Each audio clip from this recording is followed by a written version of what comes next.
Hello everyone, good morning, and you're all very welcome to our first webinar session for 2020 for the CEIA.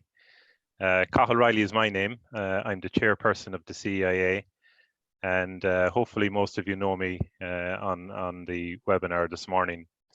As you all know, COVID-19 is creating unprecedented challenges in our businesses today.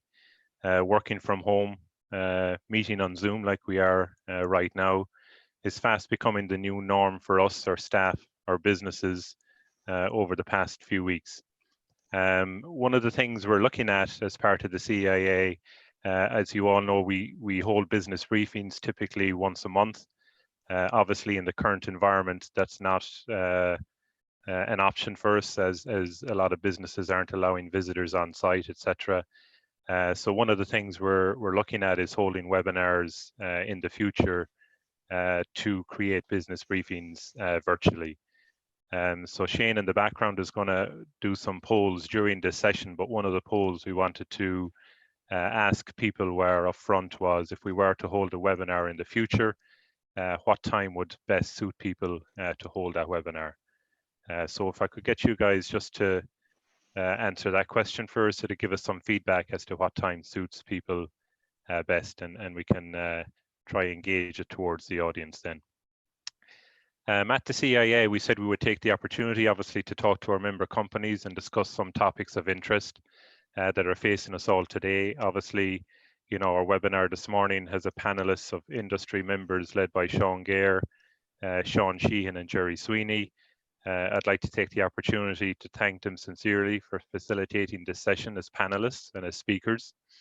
The format of this morning's session is I'm just doing a short introduction that will last for a few more minutes. Then Sean Gare is going to lead with a presentation, and it'll be co-hosted by Sean Sheehan and Jerry Sweeney. So Sean and Jerry will interact during Sean Gare's presentation, just to give some contrast and compare how their businesses are dealing with the COVID-19 impact to their businesses as well. Once the presentation is complete, the panelists will have a discussion at the very end. So we estimate it'll take maybe 20 to 30 minutes to complete the presentation, and we've about another 30 minutes at the end to go through some Q&A. So please, during the session, if you have a question, please log us. But we will also, at the very end, during the panelist session, I will invite Shane to come forward, and he will help moderate a Q&A session. So please raise your hand if you have a question to ask any of the panelists towards the end. As we outlined, and Maliki outlined on the session, today's talk is really focused on re-imaging your business in a COVID-19 world. So the panelists will focus on discussing and sharing with you how they're realigning their business priorities and strategies, how they're restructuring their organization capabilities, some workforce planning, incorporating the coronavirus safety planning guidelines, how we're ramping our strategy and plans across manufacturing, and how their teams are dealing with the new normal. And the new normal for a lot of us is actually working virtually from home right now.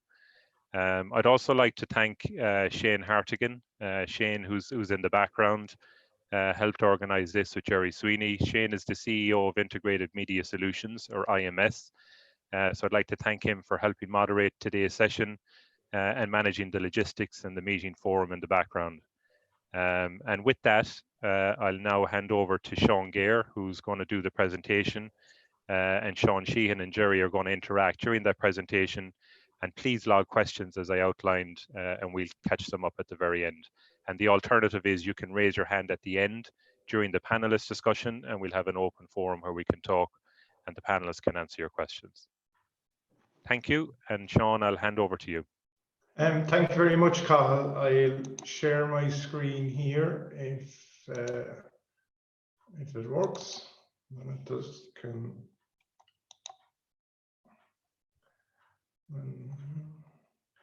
Just clicking on slideshow. Can everyone see the slide? Yeah, Jerry gave me the thumbs up. So listen, good morning, everyone. And, you know, I'd like to thank Cathal and the CEIA for the opportunity to speak with you this morning. So I'm going to go through, together with the help of Sean Sheehan and Jerry, just what we are doing in Boston Scientific, and then Sean and Jerry are going to come in to give you know, the perspectives from their business.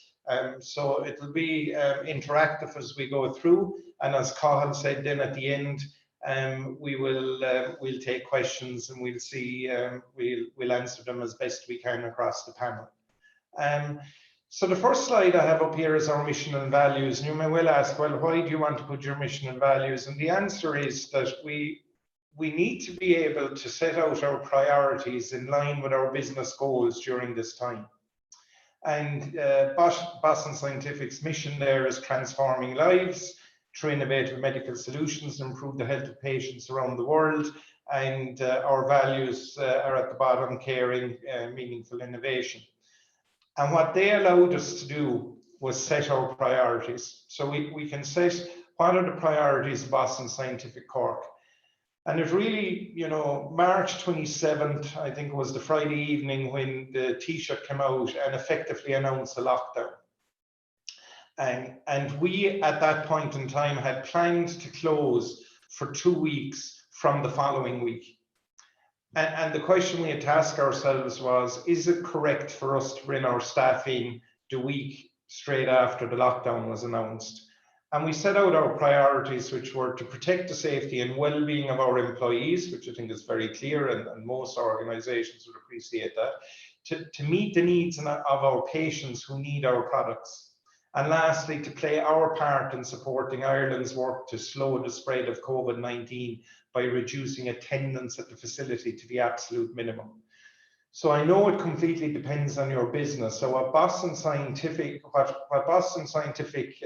have asked is that some of our products are elective. And what we did not want to do was bring our employees in during the lockdown and then in August find out that we were overstocked and therefore take production capacity out. So over that weekend, we did a lot of work with our divisional partners to figure out, can we take 2 weeks out immediately? I see there's a poll up, is your business open or closed? Which would be really good to understand at this point in time. And the reason for we felt that we had to answer the question from our employees, why am I here? Whether that's at work making a device, you're here because our customers are using the device that you're manufacturing right now. Some of our products are used in emergency procedures, and it's really important that you're here to make that product. If you're working at home, it's really important you're working at home to reduce the footfall on site that keeps both you and your colleagues safe by doing so. And really, by setting out our priorities, we were able to have those discussions with our employees on a meaningful manner. So I see there that a third are open, just shy of 2/3 are partially open, and we have some people that are fully closed at the moment. So for us, why am I here was really important, because we had a bit of both, as you would imagine. We had people who were here that were sort of maybe preferring to be at home, and then we have people at home who prefer to be here. So it's really important that we set out you know, our priorities and what our plan is on that basis. So the Boston Scientific plan is to take capacity out of the supply chain at this point in time as global healthcare systems focus on COVID-19. And in fact, try and help that work by producing face masks or other items we can produce to help the work against COVID-19. And then as we see the real demand coming through to reinvigorate, you know, bring our sites back up in accordance with that demand as it comes back, and hopefully we return to some sense of normality. So our corporate return to work then. So most sites in Boston Scientific worldwide would have taken some period out. Not all sites, but you know, we took 2 weeks out, the first 2 weeks in April following the Taoiseach's announcement on March 27th.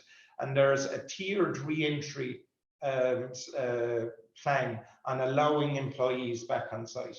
So we have, obviously we have to do social distancing, which allows for less capacity on site. And it's really addressing business needs. So we have tiered our employees in the sense of tier 1, which is fundamentally people who have to be on the production line, who support the production line, and they can really only effectively do their job on site.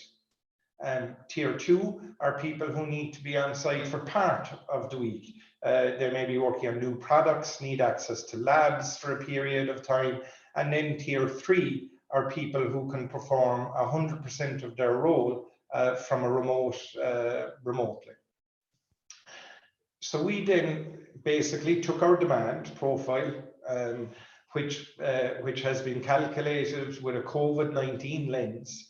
And we have, you know, on the top here, you see a lot of numbers, which is basically the number of employees we believe that need to be on site over the coming weeks, and weekly for the month of May, and then monthly thereafter, because this is a live document. We have then looked at what our site capacity is, and you can see in our office, we have absolutely decimated our capacity in the office because of social distancing. On the production floor, we have taken 50 stations out, but we've used PPE perspex screens, and I'll show you some of that afterwards. Our labs have reduced, and obviously our canteen has absolutely reduced as we implemented a 2-meter guideline per seat. So we have our capacity plan, we have our site, you know, what we can do, and then we look at our protocols. We have 3 teams trained on contact tracing. We've had 25 people go for tests for COVID-19 in Boston Scientific Cork. We've had 1 positive, an individual whose partner is a nurse in the local hospital. We've had 23 negatives, and we're 1 test we're awaiting. We've done a lot of social distancing work on site, and I'll show you some slides on that. We do temperature screening now on our employees as they come in, even though I know there's a lot of mixed feedback on that, especially from the World Health Organization. But we have a thermal camera in place, and anyone who exceeds 37.5 degrees is asked to go home and consult their doctor. Thankfully, we haven't had anyone since we implemented it 2 weeks ago. Protective equipment, we've a lot done. Cloth masks is a big discussion item. Maybe it's one we'll touch on later. Are we going to ask people to wear non-surgical masks in the general areas? I think it's coming nationally. I think the government are already alluding to it. And what are we going to do to follow that? We have extra cleaning in place, and we have, obviously, we have the cafe. So look, I'll just take a pause there and ask the other panelists, do they have any comments that at this point in time, either Sean or Gerald?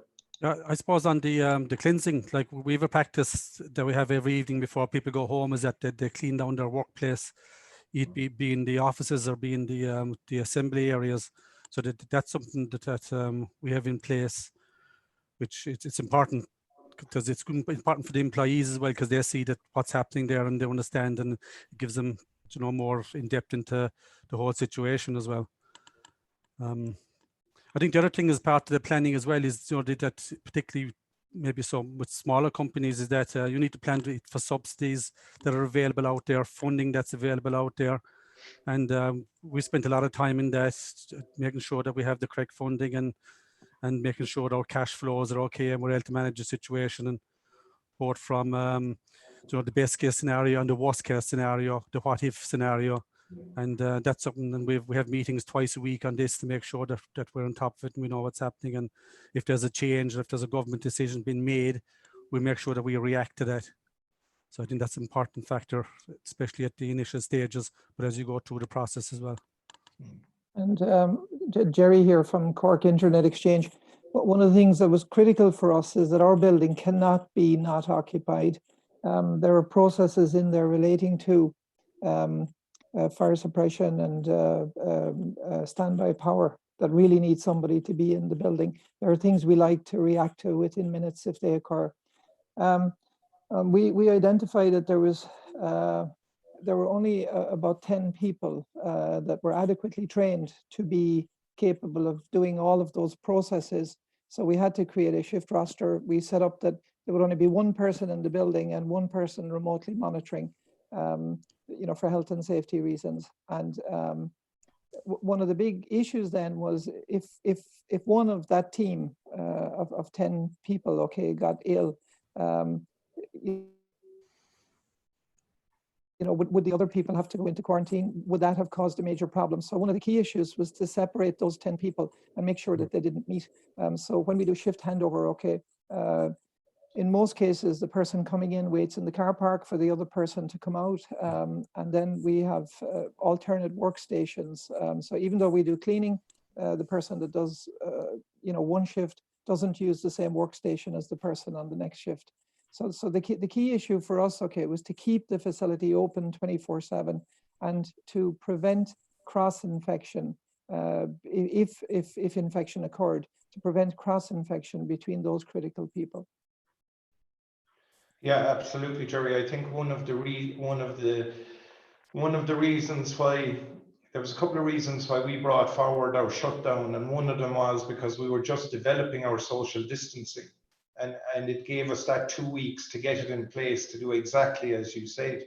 I mean, if one of the leadership team got positively diagnosed at the end of March, he took the whole team with him. He or she would take the whole team with him. So it gave us that 2 weeks to make sure that we were able to, you know, fine tune and get that social distancing protocols in place.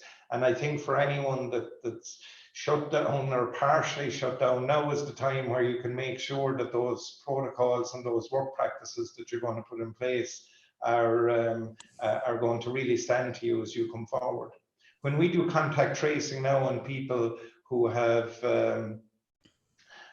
who are being sent for testing, you know, like the government, we're getting ones and twos now.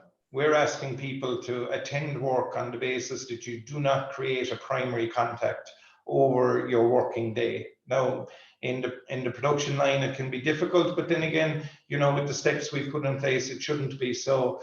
On our positive confirmation, we had 4, and on the last 2 people that were sent to test, we had 1 each. And we're constantly looking, that's our own contact tracing, but we're constantly looking in at ways how we can eliminate that 1 back down. And that brings on to the next point. And communicate. I might interrupt there, Sean, because a question did come in on that while you were talking about it. So what process are you employing for doing contact tracing? For us? Oh yeah, yeah, well, we've trained, thanks Carl, sorry, we've trained people to use the systems we have. So because it's, you know, a regulated industry with full traceability, so once a person has told us that they're being sent for test, we ask them when their symptoms appeared. Per HSE, you go back 48 hours, and then we look at where the person, we look at various records on the site. We have our site access records where you use your ID card to enter various parts of the plant. We'll see what parts of the plant that person were in during those 2 days. We have our manufacturing system, our manufacturing control system, which will basically tell us what terminal that person processed transactions at over the previous 2 days. We will, with that information, then we will obviously speak to the person. In a supportive manner, we'll ask the person, is there anything we can do to help with their personal circumstances? And we'll just go through those 2 days with the person, but using the information to make sure that, you know, we saw as well that you visited the warehouse. Did you speak to anyone in the warehouse? Were you face-to-face contact less than 2 meters for 15 minutes or more? You know, we use the data first, and then we use the interview. And then lastly, and I think this is an important point, when the HSE ring the person, they will ask the person themselves for a work contact. It's really important if you're speaking with the person, and generally, you know, if you speak with the person before they receive the final diagnosis, just make sure that that's arranged with the person. No ulterior motive here, just that the HSE are going to call someone who's expecting the call and who's available to immediately go into the discussion and avoid any confusion. Is that okay, Cathal? Yeah, that's perfect. Thanks, Sean. So, and it leads on to this slide, which is, you know, it's not the, you know, there's a lot of talk in the media about, oh, the HSA might go in and shut down sites. I don't believe the HSA will shut down the site. I believe that your employees will shut down the site. So listen to your employees. Make sure that you know if they have any concerns. You'll see in the bottom right there, there's Perspex screens between workstations on that particular area. While we're able to do more with the office areas and taking seats out, on a production line, it's obviously more difficult because you need each workstation. So while we can do areas like staggering shifts, or even make sure that people may not at a point in time be working side by side, we have also looked at Perspex screens. I'm sure providers of Perspex screens are seeing a dramatic increase in their business, similar to what you see when you go to your local shops. And we've put those in place where necessary to further protect our employees. Interesting, one of the points we found last week is there was one, once we introduced temperature screening, is there was a placebo effect that people were feeling very safe. And where we had separated out workstations, we saw people pushing their chairs together because they were feeling quite comfortable. So really important that you stay vigilant, you know, as you work through this pandemic, as Tony Houlihan tells us every evening. So just for our office staff, then we have a checklist. We do not want, as you saw, we've reduced significantly our office capacity. So really, we're telling people that you cannot come on site unless you've got agreement with your manager. Is there an on-site plan for your team? Hopefully the answer will be yes. Are you rostered to be on site?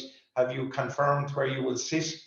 Similar to Sean Sheehan, we're asking people to wipe down areas before and after their usage, because effectively now we're in a hot desk arrangement.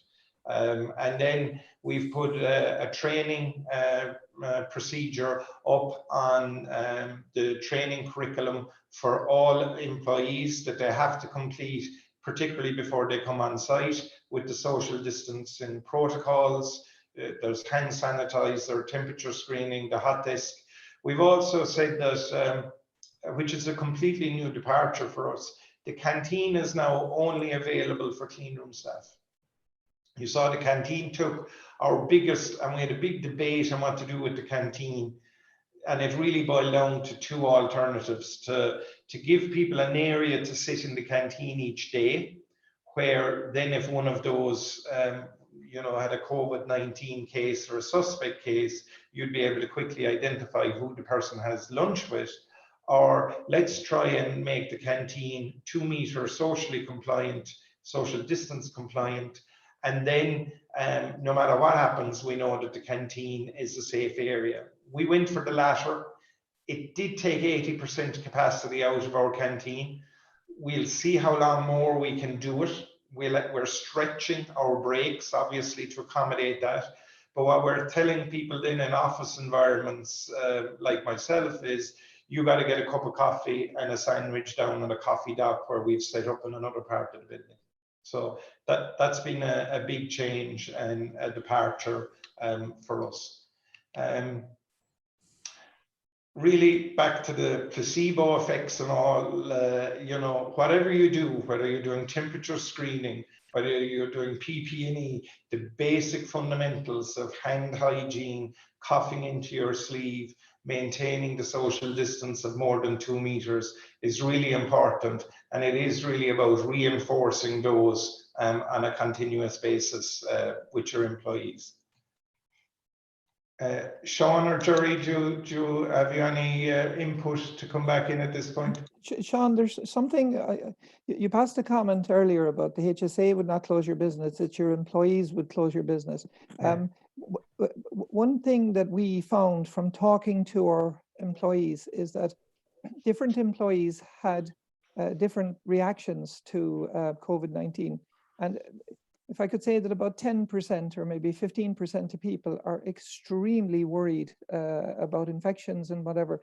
And did you find that as well, that there were people, okay, that had real concerns, and it was necessary to address those concerns? In our case, there were 2 people in particular that were very concerned, and actually before the country closed down, we managed to get them to work from home. So we were a week or 10 days ahead with some people. But the risk appetite, if I want to use that phrase, did you find that as well? There are some people, and you have to respect that. Did you find that as well? Yeah. And what we absolutely, Jerry, you have both ends of the spectrum. It's absolutely incredible. We have tier 1 people that we want to come on site, and they're very nervous. And we have tier 3 people who we're saying, you know, you're better off working from home, and they want to come on for whatever reasons. They're suffering from cabin fever. But where we landed on it, Jerry, fundamentally was their GP. If you go and speak with your GP, if your GP believes that for whatever reason you should work from home, or, you know, we have people with underlying medical conditions and they're a bit concerned, go talk to your doctor. We're not going to go against the advice of your doctor. We have one of our employees, and they had an organ transplant. And they came to us and said, my doctor said I'm still okay to work here at the middle of March. And we said, look, stay in touch with your doctor. Please make sure that you do the right thing for your health. And about a week later, the individual came to us and said, my doctor rang me. He told me I'd be best to stay at home at this point in time. And in that case, you'd absolutely have to respect the medical advice. So we've had a number of cases, but invariably any of those, remember, we're trying to minimize the footfall on site. So if someone can effectively work from home, we're quite amenable to that. In fact, we encourage it. But if people are concerned in any way about their health, we ask them to talk to their own GP, and we won't go against the advice of the GP. And I think also there, I agree totally with what Sean is here, but even with the people that are working from home, I think it's important that people stay in touch with the people that are working from home. And what I'm talking about is not just all work. I know that we've one of the engineering group that they've even had a drink of a Friday evening at 5 o'clock where they all get together on Zoom, and they even have a sing song at one stage. You know, so it is important that they stay in touch from to have a bit of crack and just talk about things other than work. We also had the well-being thing last Friday where people were able to chat over the phone, and they went for a 2-kilometer walk, and they were able to have a discussion about where they are at this point and how things are and all that. So I think it's important that that side of it, the social aspect of it, continues as well, even though they're not on site, you know. Yeah, no, absolutely. 100% agree. Similarly, we have people who have virtual coffee breaks together. We haven't graduated to the drink yet, Sean. And we have a Zoom an engineering Zoom every morning at 11 o'clock, and people can dial in and dial out of it. And sometimes it lasts for an hour and a half. And this is bizarre, but in some areas, communication has improved as a result of working remotely because of that 11 o'clock and the fact that it's available to people. So there are people in my organization now that I know more about what they were doing than I did 6 weeks ago, okay, which is really interesting because I listen in on what they say. So it's done a bit like a scrum meeting where everybody presents on what they're doing, what their challenges are, and if they need help. And I've learned a huge amount by sitting in on it. Yeah. One of our members just came in as well and stated that they've created portable perspex screens for use in production areas where people need to demonstrate up close one activity to another person, so they can move that portable perspex around. So just another good suggestion, I think, of how people are trying to social distance and keep the protective environment in place. Yeah, we also have surgical masks in the clean rooms, which we allow, which we've always had. And if people are training or auditing, we ask that people wear those masks. You know, both parties, similar to what you're saying, create that PPE for those close contact activities, Cathal. So just some of the new norms, as we've a number of slides which I can go through pretty quickly on the new norms. So we ask all employees now to test their temperature before they leave work. Check your temperature. If it's over 37.5, 37.5 was the figure we agreed on in Boston Scientific. I know in some literatures it's 38, but either way we say, look, if you're over 37.5, call your GP, don't come to work. And similarly, you know, when you're entering the site, you can see the new normal there. The second picture is actually with the circle around it is the thermal camera. It's very similar to what they have in some airports. As you walk through, it checks the temperature of your forehead and is noted. If that's over 37.5, we ask the person to sit in an isolated area for a period of time. We had one incident where a person went out and sat in his car during a very warm day during lunchtime, and when he came in he was over 37.5, and when he sat down for a small period of time, less than 5 minutes, and cooled down, he was back under it again. So we do allow a person to go through it a second time if they're feeling well. Fundamentally, we're still, and some of our colleagues in sites in the US have had a challenge here. Fundamentally, if people are not feeling well, we encourage them not to come to work. We haven't seen that. Initially, obviously, in March, we had a significant number of people who were out of work due to COVID-19. I think Jerry or you said it was nearly down to whether they felt at risk or. So we had, at one point in time, we had 80 people out for various, whether it was they were self-isolating due to travel or otherwise. That's now down to about 10 people that we have out. But the key message is, if you're not feeling well, do not come to work. Contact your doctor and take advice from your doctor. The thermal camera, for us, you know, I wasn't a big fan of it personally at the start, but it has certainly given, as I said, that placebo effect, that our employees feel safe with it in place. And it does, just in case someone is asymptomatic with a high temperature, which we haven't found yet, but if someone is over, at least, you know, we're able to send them home and get them to consult their doctor in a timely manner. Walking around the site now, we have, you can see there on the right hand side, we had bollards up. We now have it well tapered off. You keep on the left, you keep moving, you keep safe, you don't stop for a chat in the corridor. We have one-way systems in and out of our bathrooms. We have hand sanitizers all over the site. And then, as I said, one of the other areas that we are involved in discussion at the moment is, should we use non-surgical masks in general areas? And that fundamentally has been driven from US. So those of you that are in touch with US companies in one form or another, you know that some of the local governors have recommended it. In some states, it's mandatory. In California, if you leave your site, you have to wear a mask. I think, Cathal, you're dealing with a site, is it in Seattle, that has to wear a mask if you're out in public?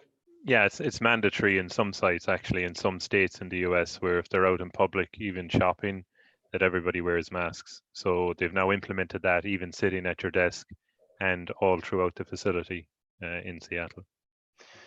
So we're looking at, you know, so our company are sourcing a number of masks for every worldwide employee. We're due to get our shipment in next week. So the question then is, we look to see what the government guidance is at that point in time. As I said, having read the document the government issued last week, they are making reference to highly recommended use of face masks.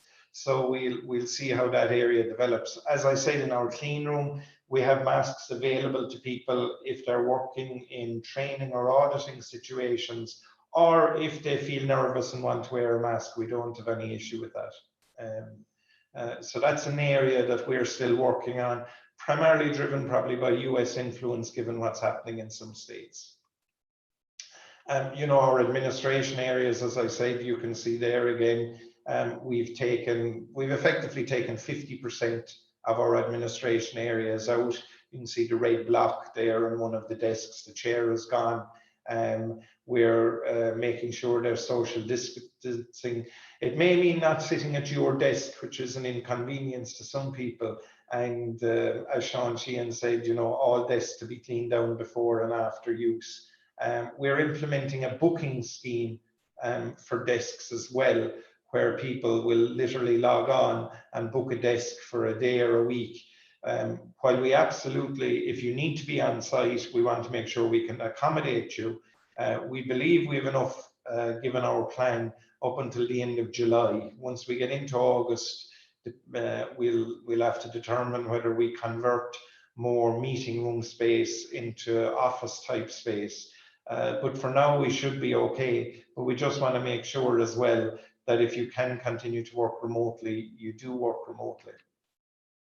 And meetings, you know, welcome to the world of virtual meetings.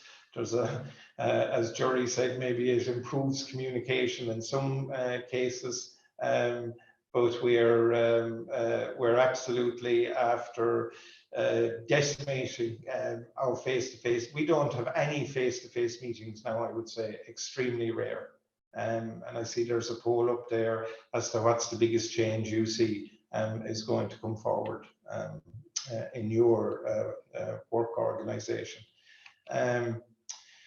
Returning home, again, returning home, we're asking people, you know, to socially distance. We did receive a complaint from a member of the public that they saw our employees leaving at the end of one shift, and they thought they were very much together.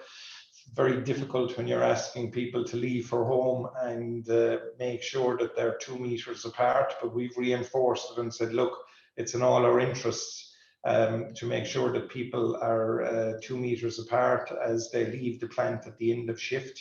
And one thing that's interesting there, while we encourage people, you know, to wash their hands as they're leaving the site, we saw that in some areas it was probably creating a congestion.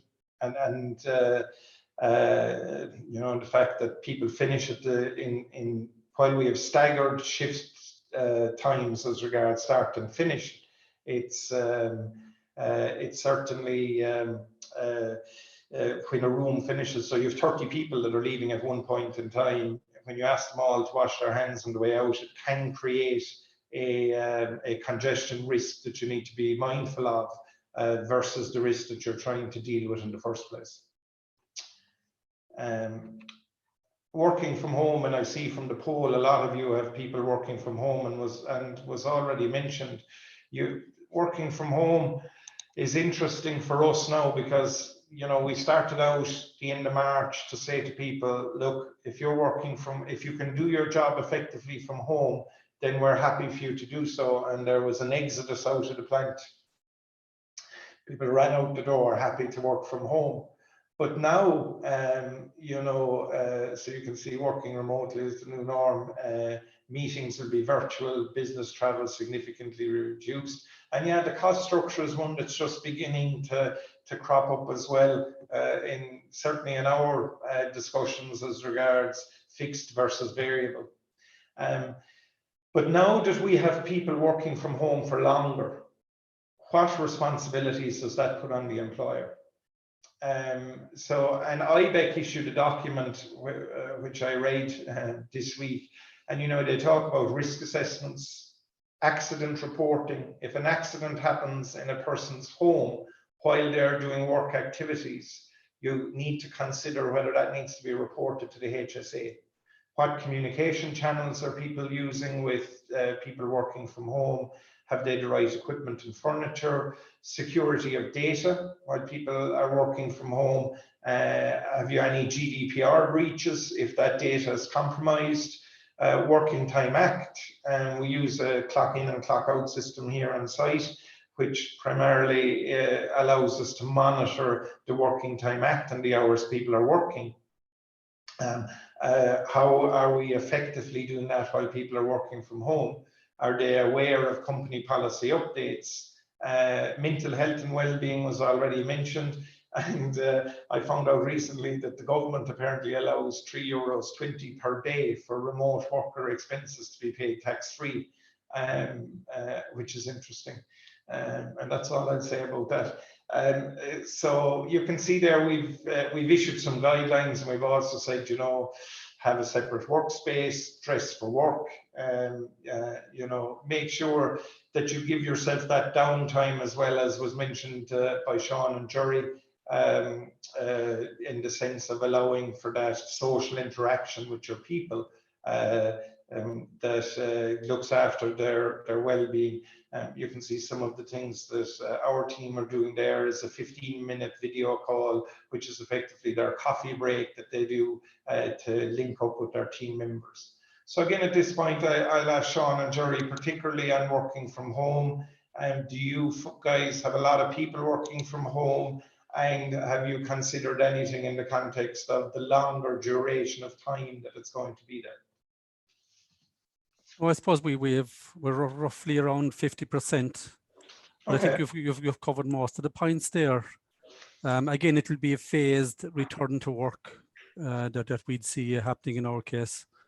And it is a case of who we need in back more urgently to run the business and as look at the people's situation. And we do have people as well that have underlying health issues that we need to consider as we're doing this, you know. So like it's kind of planning for it in different stages, and that'll be part of our process as well.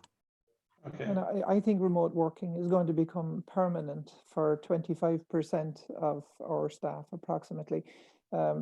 Engineering staff, software development staff, they really like working from home. So I think beyond the medical issues, this is going to change work style. And Sean, you mentioned about converting meeting rooms. Okay. I accidentally walked into our boardroom the other day and realized, okay, nobody had been in it for 2 months. Yeah. So meeting rooms, I think, are going to become less and less important within organizations. And my instinct is this is permanent. You know, if you look at this webinar, the ability to do questions, the ability to interact is probably far more than we would have expected. So, you know, a year ago, we would have done a Skype call. It would have been awkward. You know, the tools are getting more sophisticated. So I think remote meetings and I think remote working after COVID is going to be big. Yeah. I'd say we're getting more sophisticated too, Jerry. Using them is probably part of it. It's becoming a habit now, having to use these systems that we kind of shied away from them maybe in the past as well, I would say. I suppose the adverse side of that is that you spend all your day on Zoom calls. Yeah. That's a challenge. I joked with Sean Sheehan. I joked with Sean Sheehan yesterday. When I work from home, I sit down at 9 o'clock, and you mightn't get up from the desk until 3 or 4 if you're not careful. Our CFO told us that one day when he was going to bed, he looked at his Fitbit and he had done 53 steps that day, in the whole day. So he got up, walked to his office, which was obviously 10 steps away from his bedroom, stayed there for the day, probably dropped up and downstairs to get some food, and then finished. So it creates that, you can see there, point 2, establish the routine, make sure you go for a walk, get fresh air, eat away from your workstation. But yeah, a lot of Zoom calls. We use Microsoft Teams within Boston Scientific, a lot of Microsoft Teams. So that leads in nicely to the next slide. What's the new normal? The first thing is, if you have a cold and flu, please stay at home. I put in the comment, the corporate warrior is dead. The person that comes in and they're feeling the sniffles and they think they're doing a great job by coming in. Now, if you're not feeling well, you got to stay at home. In fact, we have people who stay at home and say, I'm actually feeling quite well, but I know if I come in, I'm going to make people nervous, so it's better I stay at home. We spoke about working remotely from home. I'm not sure will it come 100%, but certainly a blended approach I think is going to be more feasible. And obviously there's positive impacts on the environment and there's positive impacts on office space requirements. We had a capital project and a lot of our capital work has been postponed to do new office space. And I have no doubt at the end of this that will be reevaluated on a working from home and an agile workspace basis. It was already evaluated on Agile Workspace, but I think the working from home is now going to come into play to say, well, on average, what percentage of your staff do you think will be working from home? I think there's no doubt that this has opened it up, where it has probably brought us forward, 18 to 24 months in this area in the last number of weeks, where everyone was sort of looking as working from home possible, digital hubs, all of that. Now, I think if people do not need to be in the office 5 days a week to effectively do their job, I think there's an acceptance that that's okay. Presenteeism is no longer going to be the trump card. Doing your job effectively is. Virtual meetings, as we discussed, is now the norm. One of the things that I found interesting was our CEO was given the quarterly update recently, and he was asked, what are the learnings he has? And he said, maybe I traveled too much. So I think business travel, well, I think it'll obviously be dramatically reduced in the short term, but it will be interesting to see what's your normal level of business travel after this. Our head of worldwide manufacturing and supply chain has spoke about cost structures to better manage demand shock. Do we need, for example, to use outside manufacturers to take a surge element so that if that surge element disappears, it's more variable than fixed, built within our plants? I think that's going to be, some discussion point post COVID-19. And global supply chain security of supply has been raised by the President of the US on a number of occasions. He is saying he wants to bring it all home. I think here Ireland has done a really good job of making sure we did not disrupt supply to any of our key customers or stakeholders during this event. And I think it was actually critical for us.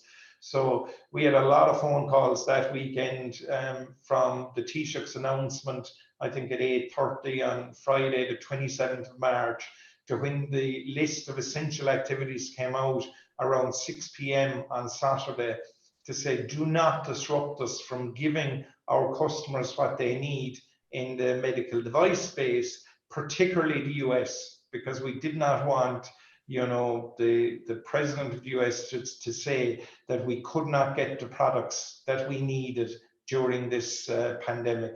And I saw after the most recent comments, the Irish ambassador to the US came in very quickly and said that it was important to note that there was no disruption of supply to the US during this crisis.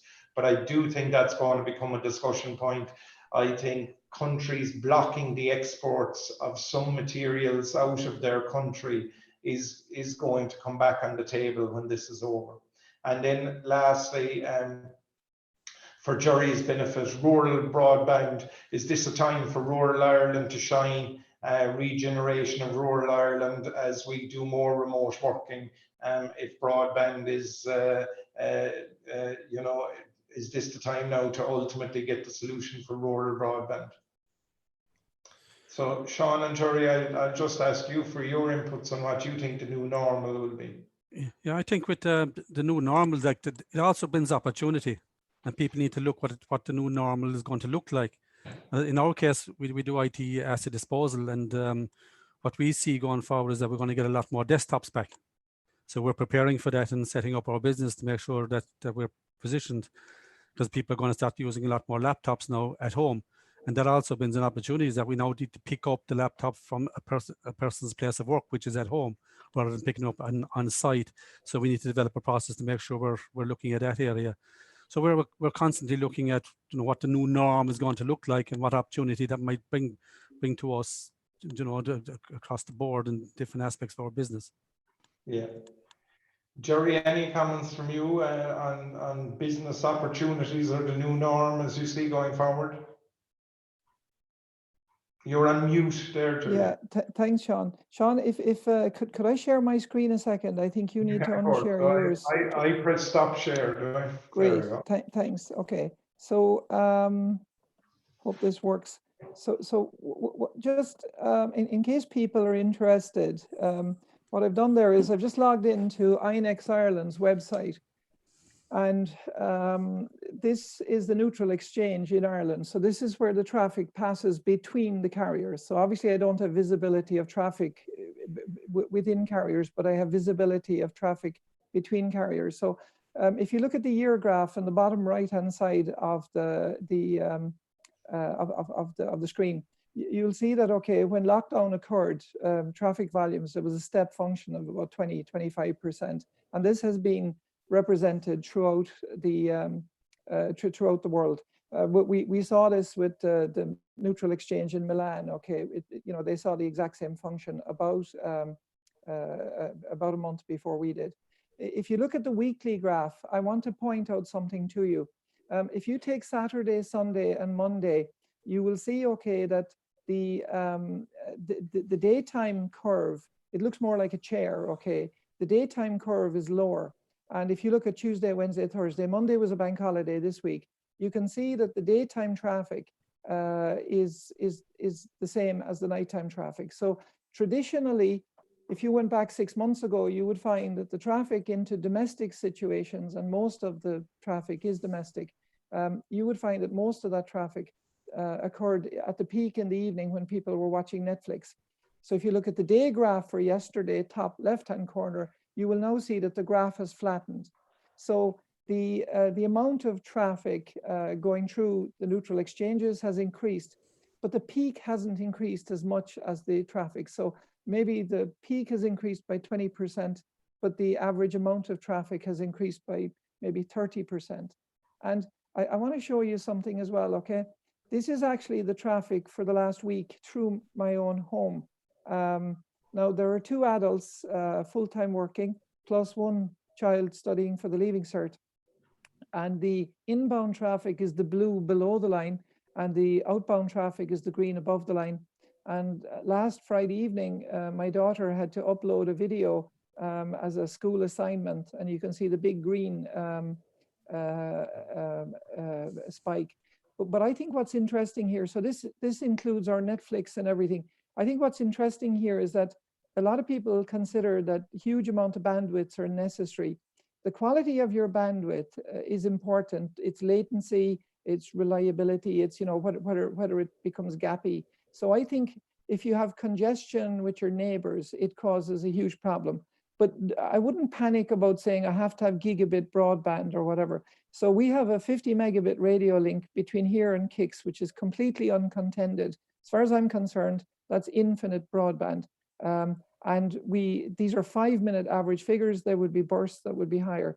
But the quality, make sure you don't have congestion. And also the other thing is, within the industry, it's recognized that people that complain about their broadband, when it's investigated, about 40% of the issues are Wi-Fi. So you put your Wi-Fi router in the living room, and the back room upstairs, okay, is your office, and you've got poor Wi-Fi connectivity. So if you have good broadband connectivity in one room, then your problem is Wi-Fi. Okay, so just to summarize, we've had 30, maybe more of an increase in average traffic, 20% increase in spikes. Shouldn't really cause huge congestion problems though, because we're just filling out the day. We were always using it at night, now we're using it at the day. And you don't need a massive amount of traffic, but you need good quality, low latency, and no congestion. I'll pass it back to you again, Sean. Thanks, Jerry. I had just one slide, so which was a wrap-up slide, really, to say that, look, this is uncharted territory. I think the WHO Irish doctor that we've all grown to love listening to, he said, if you wait to be right, you'll be wrong. And whatever you do, do something. Companies are developing plans. Nobody knows what's right. So everyone is in the same boat. We're all trying to figure out what's the right thing to do. And in that, I go back to the communication point with your employees. Talk with your employees, understand what their concerns are. Why am I here is a question that we have heard from our people who are working on site and working remotely. And once your priorities have been set, I think they're really good guiding points as regards how you proceed forward. And then lastly, stay safe. You know, this is still dangerous. We were on a call. I was on a call yesterday with the US, and there was a work colleague in one of our sites in Minnesota, 43-year-old female, passed away last week from coronavirus. So this is not, you know, this is not the time to get complacent.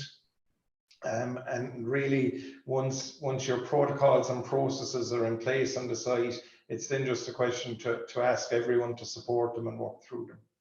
So given that we're coming up to the top of the hour, I'll finish the presentation piece there, Cathal. And if perfect. Yeah, Sean, thanks. Good time. And actually, I'll invite Shane maybe to join in to help moderate the questions and answers. So we've a couple of open questions that came in during the presentation, so maybe we can start with those. And if anybody wants to ask a question live, just raise your hand, and Shane will be able to get that question directly to the panelists.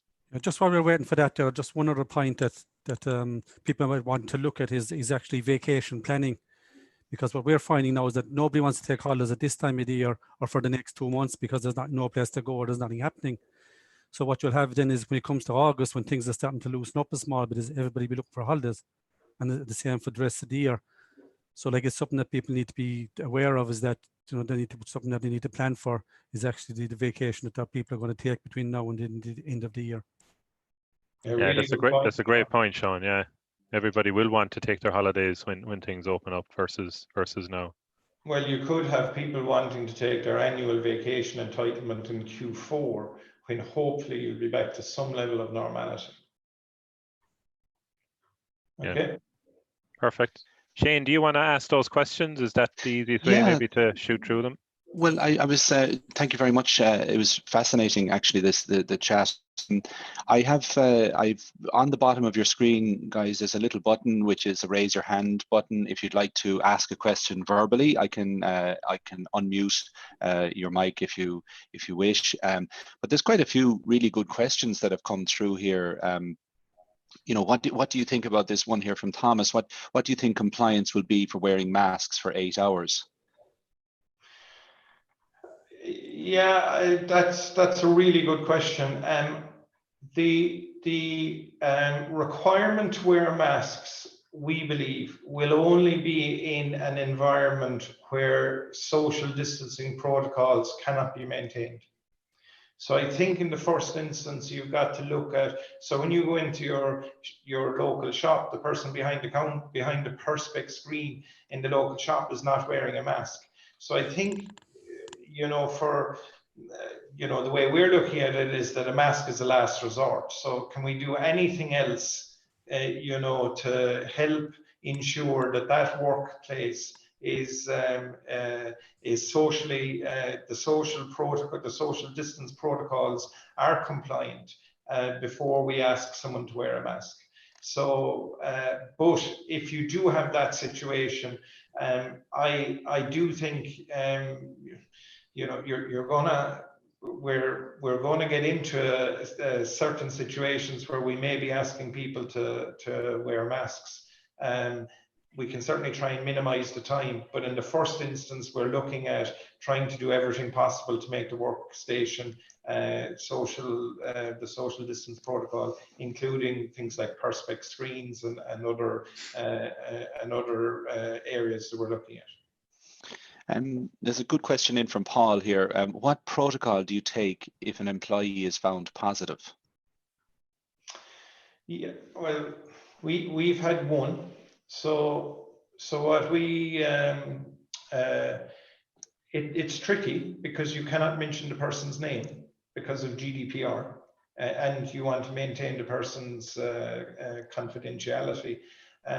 So the process that we have is that you want people to let you know if they're feeling unwell, they don't come to work, and we're fortunate enough we have an occupational health specialist on site, so they will speak with that person. Once they're selected to go for test, we will do the contact tracing. They will talk with their doctor. In a lot of cases, you know, we flipped. In March, everyone was being sent for a test. In fact, we have people who had a test done like the 19th of March, who still haven't received the result, who their doctor has certified that they're good to come back to work.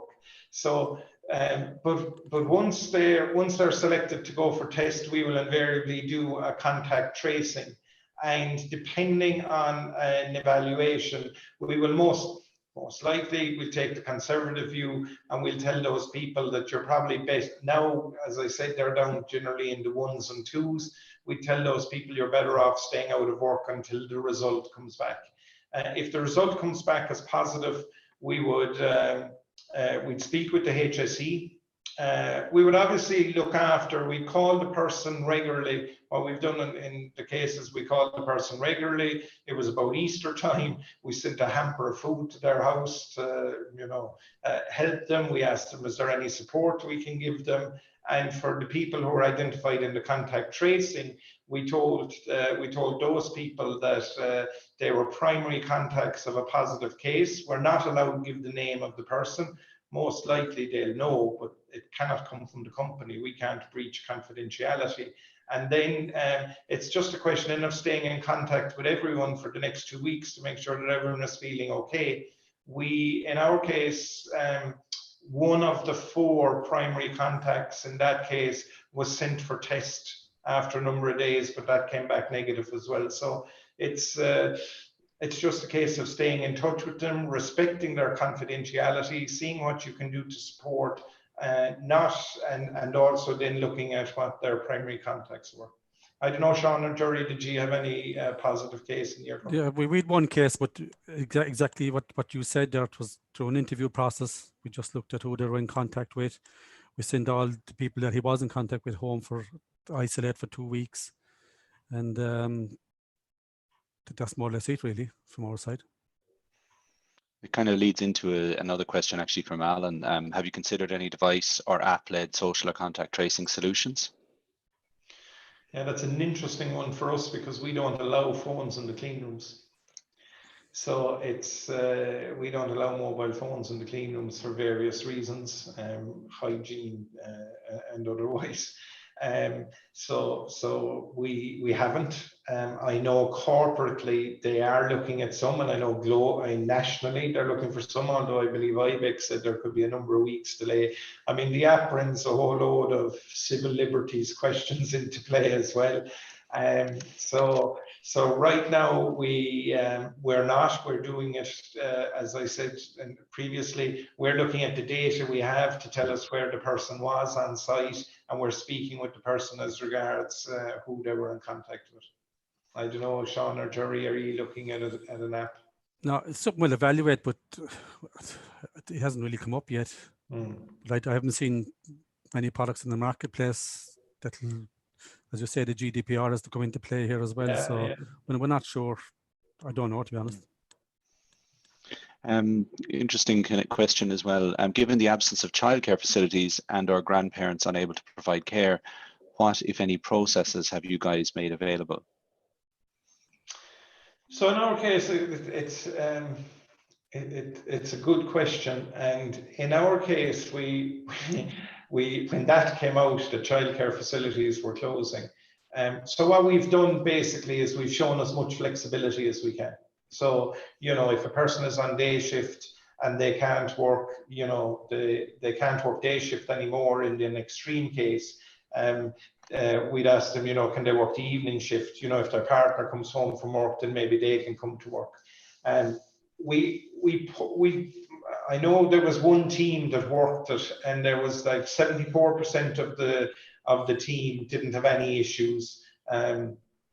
Like 24% had some issues, and 2% just couldn't come to work. And we said to those 2%, that's fine. Look, we arranged some parental leave for them. And for the 24% that had some issues, we looked to see could we flex their shift and working pattern to suit what they were available to work. I don't know, Sean or Jerry, did you have any issues in that regard? No, I think, situation, most of the people are working from home at the moment, so it's something we will be evaluating, I think, as the phases, as we go through the different phases and looking at each situation. It's a case by case basis, I think, and whether we need the person to come to work or not, We have 60% of people working from home, 65% of people working from home. So and those that are remaining are working shift work in terms of giving the 24/7 coverage. So no particular person had a problem. So it didn't arise in our case. Right. I suppose there's a good question there, Tom. Again, how do you plan to manage critical business or regulatory visits in the near future? We have a couple of audits that are going on virtually. We're not allowing anyone onto our site. So, well, we will allow, if anyone travels in internationally to come onto a Boston Scientific site, they have to self-isolate for 14 days before you allow access. That's a global mandate. So, the regulatory audits that we would have international auditors. So it's just simply not feasible at the moment. So I know one of our audits, ISO 14000, is up this month, and we're arranging a virtual audit for 1 to 2 days. At which point, and then they will come on. They're planning to come on site in October, November timeframe. So we're doing. Fundamentally, the answer is we're doing work with the regulatory agencies virtually in the short term and rescheduling the on-site visit to Q4. We have to go on some sites ourselves because we do data destruction. We have mobile data destruction, so we have to. That we look at these situations, we wear the full mask generally in that situation, but we just adhere to the whatever our customers' guidance is around the cleanliness and all that. But basically that's it, because we do have to go on site, so we've no choice. But that's generally how we do it, and we make sure the person, the temperature is good and all that, and they have the correct clothing that they need in the situation that we're in. Yeah, we have an unusual problem in that we have a lot of visitors by definition. There are about 30 telecommunication companies operate out of the building, and they have to come in to do extensions and maintenance and whatever. So we have an average, something like 1.5 visitors per day. So we've done things like we don't issue visitor badges anymore. 1.5 visitors, there's no need for the person to be badged. Whoever lets them in knows that they're there. That cuts down the need to clean badges and whatever. We maintain strict 2-meter separation. We get them to wash their hands on arrival. We get them to wash their hands on leaving. We've barred them from the canteen, which is a bit tough. If somebody's on site for 3 or 4 hours, they can't get a cup of coffee. So coffee our canteen is for our own staff only. So one of the challenges we have is we have a lot of visitors, and we can't do anything but that. So with 30 telecommunication companies and about 20 or 25 IT service providers, people have to come on site to do upgrades and break fixes and so on. So that's the challenge that we've had. What's interesting is one of the questions, or it's actually more of a comment, was that they've asked team members who do not live together not to travel together. That's one of the things that a member has said. And also a good question in from Alan. Have you given any thoughts to the phased easing of restrictions and how it will align to your return to site plans? Yeah, it's overlaid. So we have a global crisis management team, and it is overlaid. Which is part of why we closed the first 2 weeks in March. We didn't want to bring. We have 1,000 people roughly, so we didn't want to bring 1,000 people on site when the national government is asking you for a lockdown and only essential activities to be done in March, and then later in the summer telling people that all what we produced is on a shelf in a distribution centre in a hospital and we now need to take production capacity out. So we do, when we submit, you know, when I shared what was called the level 5 planning, when I shared that comeback planning at global level, our chief medical officer and other people in that department overlaid the Irish conditions on top of it to see that it matched. So if you look at the detail, we're running now at about 35% capacity. We're running 150 people on back on site on the 18th of May, which actually, and it's a pure coincidence, it actually matched with the phase 1 of the government. So absolutely what you don't want to be doing, or what you want to try and avoid, but business need is still the primary consideration, is globally what they're looking at is you're not trying to bring your factory back when an area is, you know, has a significant COVID-19 issue. So it is overlaid on the plan to make sure that what you're doing is not inconsistent with it. And I speak because medical devices is essential services. So we were fortunate enough, I suppose, to have that option to be able to still continue or to do something different. But either way, you were asked to only do essential activities. So even if you were exempt, or that, you know, as in our case, we felt that we only needed to produce a third of our normal output during the lockdown period, because we didn't want to compromise the service to our patients. Very good. We're just conscious it's coming up to the 10:15. We still have quite a lot in the audience. Actually, it's riveting. So I have just probably one more question, maybe to hand over then to Cathal again to do the wrap up. So there's a question there that broadband connectivity and capability has always been an important agenda item for the CEIA. How should we adjust,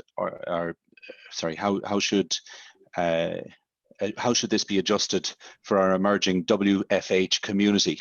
So it's a very difficult question there. So broadband connectivity and capability. Surely, Jerry, I imagine Jerry will be well able to address that. How many hours do we have? So I suppose the national broadband scheme, which is going to cost the state 2.7 million or something, is going to be rolled out over the next 7 years. The rural broadband in Ireland is getting better, but the national broadband plan has killed any investment by the regional ISPs. There's no point in them investing anymore because they're going to be put out of business within a couple of years. So that is a slight problem. Now, the wireless guys, 3 and Vodafone and whatever, 4G coverage is getting better. And I know a lot of people running homes on data plans, and it seems to be working okay, and it seems to be getting better. So a favorite thing I would like to see happen is to get fiber to towers. And I can't understand why that's not a priority in rural areas. I think the government kind of feel they can't get involved in it because it would create competition issues.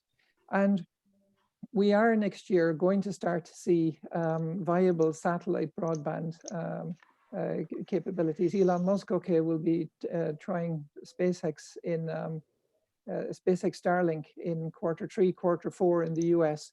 And those satellites are passing over Northwestern Europe. So I think it's going to get better slowly. So you have 3 things that are happening that will help it. The National Broadband Plan will start to roll out slowly. Companies like CEIA and so on are increasing their footprint. The second thing is the wireless guys are getting better.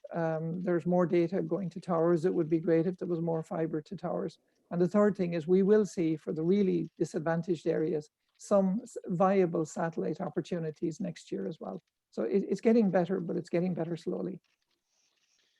Very good, very good. Maybe just over to Cathal for the last few words. Cathal, yeah, we're just on. Yeah, thanks very much. Just one maybe quick question that came in, and I think it's an important one. Because I know you've dealt with it, Sean, in Boston Scientific, and the others can jump in, but have we done any ergonomic assessments or risk assessments for our home workers who are now working from home? And I think it's an important question just to throw out, because everybody is working from home in a lot of instances. So yeah, that came up as we developed that plan with our tier 1, tier 2, tier 3 people. it came up as regards what are our responsibilities now to the people that we're effectively asking people now to work from home for the foreseeable future, probably September. You know, if you think August the 10th is the best date at which phase 5 happens. So we are starting with our tier 3 employees, the employees that we're asking to you know, to work remotely for the vast majority of the time. And next week we're beginning to roll it out, where we're going to start with giving everyone a training pack and a questionnaire. And I know IBEC have produced a questionnaire as well, if people wanted to leverage off that. And they will basically self-assess their working area. And then for those people that believe that you know, that they need some assistance, we have employed someone to do a virtual ergo consult, let's call it, with them, so that they can see how they can improve their space. We'll see where that goes. We're going to pilot it with a small group of people. You know, we've already allowed people to come in and take their monitors. I think monitors and keyboards are probably the first thing, because if you're working off a laptop screen for you know, 8 hours a day, 5 days a week, it becomes problematic. So we're in the middle of rolling that out next week, Cathal, and we'll see where it takes us. Obviously, we don't want to build extensions and offices for people, but you know, I think a self-assessment and doing some pretty giving that ergo consult, I think will deal with the vast majority of issues, and then we can see what we're left with. But we are allowing people to come in and take their monitors. We haven't let chairs go out the door yet, so we'll see where we land on that. Perfect. Thanks, Sean. Yeah, with that, I think we'll end today's sessions. We're gone nearly 5 minutes over.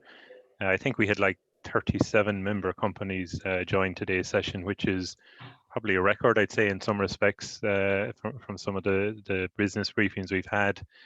So thank you for your continued support as CEIA members. Hopefully you found the session informative and an opportunity to see how other industries are dealing with the pandemic. Again, I'd like to thank both Sean's and Jerry, our panelists and speakers today. Shane, obviously, from IMS for hosting the event, and as always, Maliki, who does all the work in the background in terms of sending emails and getting the requests out to people. As I outlined at the start, you know, it's probably the normal for us now over the next couple of months is to continue these. So we'll work at looking at doing another session in a couple of weeks through webinar, and we'll try and identify a topic for that. So wishing you all continued health and success in your businesses. Stay safe. And with that, we'll end today's briefing. Thank you.